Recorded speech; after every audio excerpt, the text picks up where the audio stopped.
Hai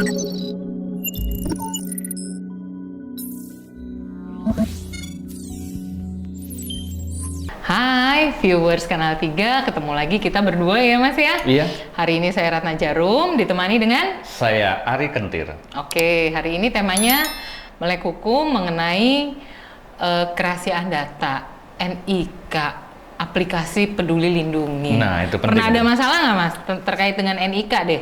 NIK, saya sih nggak ada masalah, tapi masalah yang ada saya. Oh, beda. Tapi pernah ya beberapa minggu yang lalu deh kayaknya.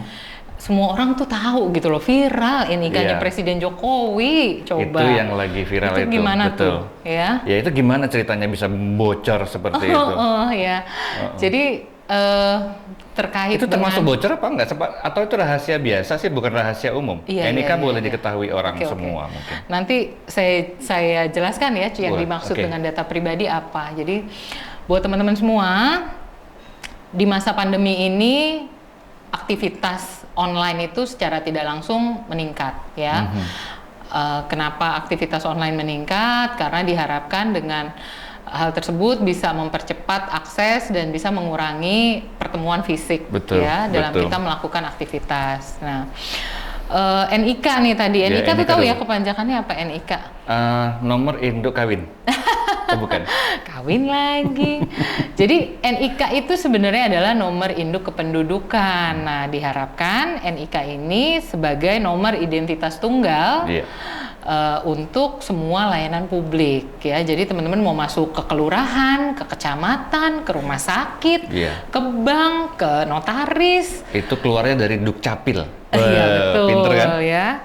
Jadi kemarin itu sempat ya terjadi NIK-nya Presiden Jokowi itu bocor karena terkait dengan dimasukkannya NIK Presiden Jokowi pada saat sertifikat vaksin.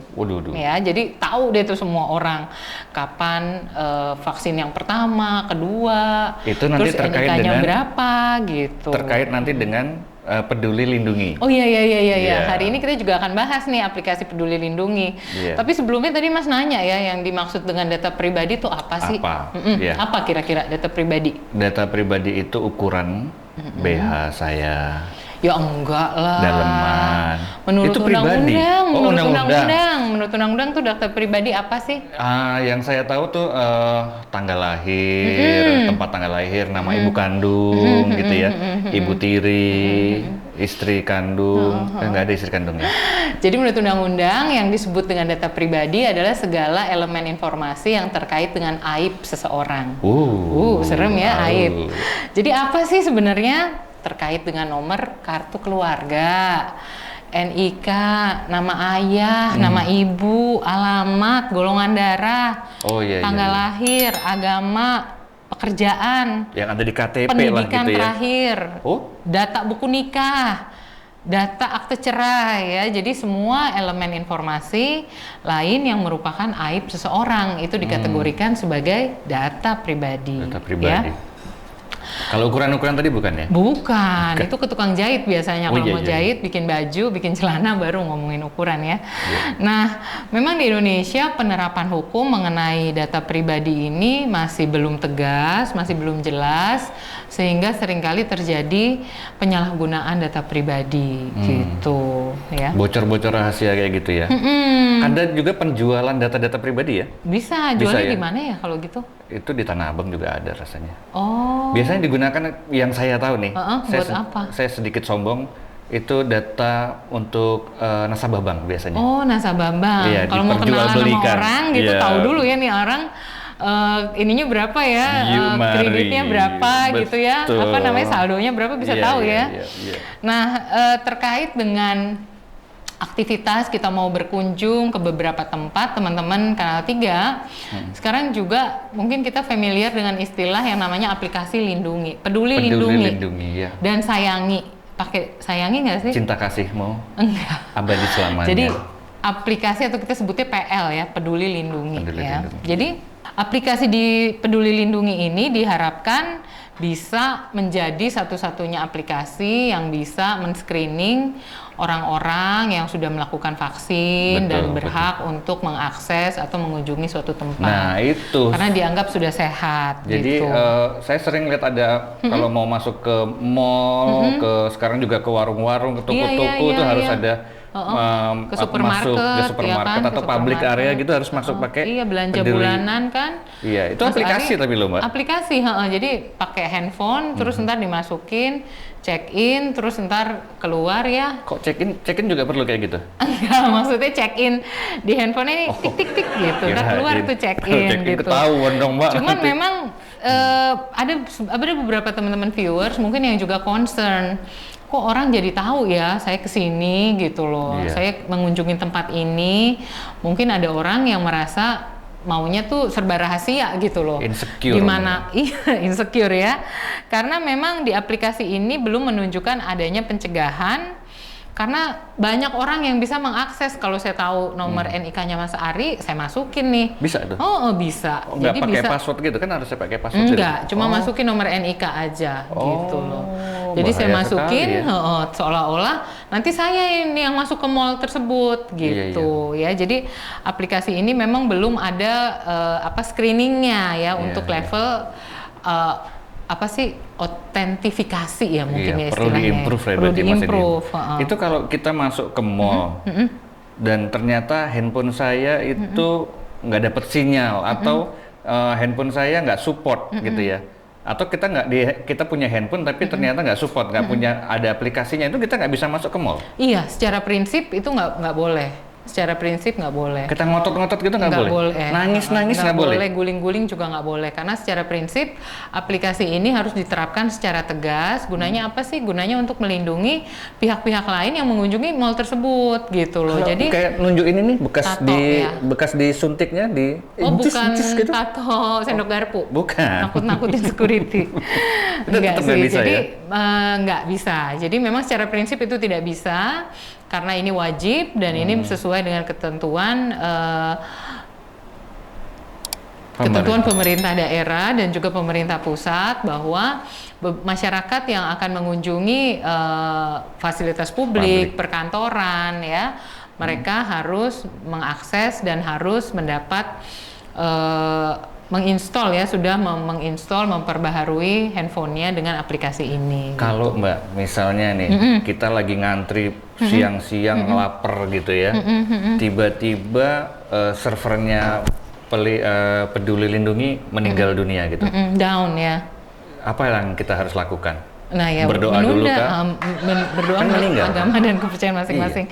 Ya memang aturan-aturan ini, peristiwa-peristiwa ini belum diantisipasi oleh pemerintah. Gimana sih kalau memang saat itu lagi lagi trafiknya lagi tinggi terhadap aplikasi itu, atau handphonenya hang, atau handphonenya juga mungkin baterainya atau sinyalnya lemah ya. Tapi memang hal tersebut tidak menjadi concern atau belum menjadi concern terhadap solusi bagaimana orang bisa masuk atau mengakses fasilitas publik tersebut. Gitu. Sudah ada alternatif nggak? Misalnya aplikasi Peduli Lindungi ini ternyata kan cuma satu nih.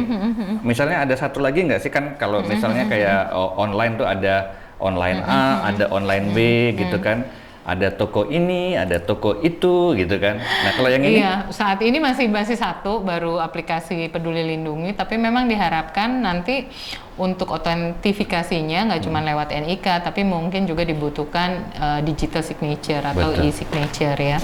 Tapi teman-teman, terkait dengan kerahasiaan data, sebenarnya pemerintah sudah punya peraturan perundang-undangan. Memang belum secara tegas, tapi kita punya 2 peraturan perundang-undangan. Yang pertama adalah peraturan pemerintah nomor 71 tahun 2019 tentang penyelenggaraan sistem dan transaksi elektronik. Dan peraturan Kementerian Informasi nomor 20 tahun 2016 tentang perlindungan data pribadi dalam transaksi elektronik. Nah, pemerintah sudah ada mengenai perlindungan tersebut yang Mas Ari juga perlu tahu ya, tadi di awal saya bahas tentang bocornya data Presiden Jokowi. Ada sanksi nggak sih kalau orang tahu dan pakai, misalnya saya pakai datanya Mas Ari atau saya pakai datanya teman saya, sahabat saya, Mbak Lina gitu ya. Saya pakai tuh, kira-kira menurut Mas Ari ada sanksinya nggak? Sanksinya malu. Malu karena ketahuan.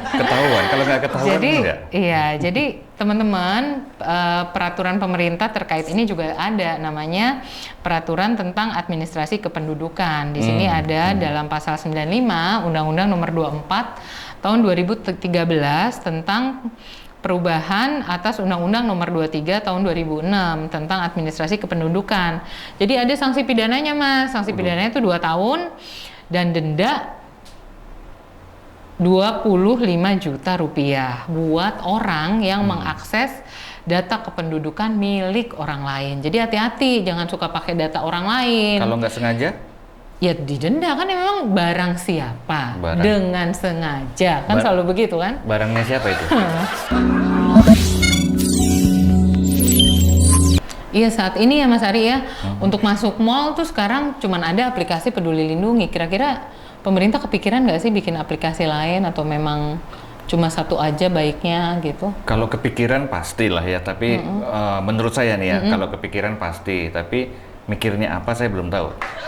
Baiknya gimana nih saran Mas Ari sebagai masyarakat, maunya perlu ada aplikasi lain atau ada aplikasi 2, 3, nggak cuma 1 gitu? Kalau saya sih sebagai pakar hukum rimba, jangan tergantung dengan satu. Iya. Tetapi mungkin masalahnya di information security-nya nanti ya yang akan susah, karena tadi kan disampaikan kalau kebocoran data-data itu menjadi concern dan ada undang-undangnya, sanksi itu kan ngeri bro, Oke, jadi teman-teman memang saat ini diharapkan peran serta pemerintah juga bisa membantu masyarakat, tidak hanya bertumpu atau mengandalkan aplikasi Peduli Lindungi yang ada cuma ada satu saat ini, tapi juga aplikasi ini diharapkan juga bisa memiliki kode security yang keamanannya lebih ditingkatkan, atau mungkin juga perlu dipikirkan untuk menambah aplikasi lain ya yang diharapkan sehingga membantu masyarakat bisa mengakses kegiatan aktivitasnya tanpa tidak terhalangi dengan kendala-kendala yang ada dalam aplikasi ini gitu. Jadi di sini juga kalau boleh saya sampaikan, tugas DPR tuh sebenarnya juga ada, Mas. Jadi saat ini Indonesia belum punya rancangan, belum punya perlindungan data pribadi. Jadi masih di DPR sebagai badan legislatif kita masih dalam bentuk rancangan undang-undang. Kalau DPR saya kenapa dulu. Sih? Jangan lagi gitu, viral. bangun loh, karena viral gajinya gede loh DPR tuh ya. Mengingat teknologi yang makin canggih ya, jadi kemudian juga permasalahan hukumnya juga semakin tinggi terkait dengan perlindungan data keamanan pribadi, makanya kita semua pasti berharap DPR segera mengesahkan RUU perlindungan data pribadi. Oke, sekian teman-teman viewers, ada yang mau dikasih informasi lain? Peduli Lindungi saya mungkin nama aplikasi yang kedua kira-kira cocoknya apa? Pelindung. Saya biasanya mainnya pelindung terus sih. Jadi apa nih? Oke, teman-teman, kalau ada pertanyaan atau komentar apapun terkait dengan apapun, terutama seputar hukum, silahkan komen di sini. Jangan lupa like and subscribe. Oke, kita tunggu semuanya komen dan juga pertanyaannya ya, sehingga kita bisa diskusi untuk memberikan informasi selanjutnya. Bye.